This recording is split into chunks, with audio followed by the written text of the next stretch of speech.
Ja ináč nechápem, ako si niekto v običku alebo v týchto hobby marketoch môže kúpiť dvere. To len keď sa na to pozriete, tak musíte vedieť, že to sú úplné ďady, ktoré ani nestoja za tú cenu. Poďme sa na to pozrieť. Tu máme vchodové dvere. Pozrite sa, odlepená líšta. Nedajú sa ani poriadne zavrieť. Vôbec ani nezatvárajú. Tu máme naopak montovanú kľúčku. Niekto, kto to montoval, tak to namontoval naopak. Už vôbec nedrží tá kľúčka.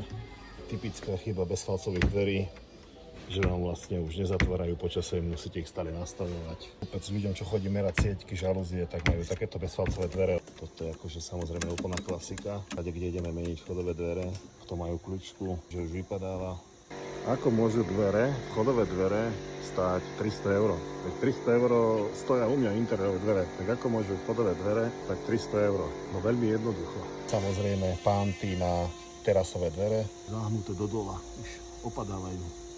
360 € vchodové dvere. Neskutočné. Tieto 130 €. Ako môžu dvere stať 40 €?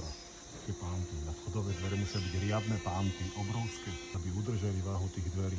To dvere si zamontujete, za 5 rokov už budú úplne zničené a budete ich dávať preč.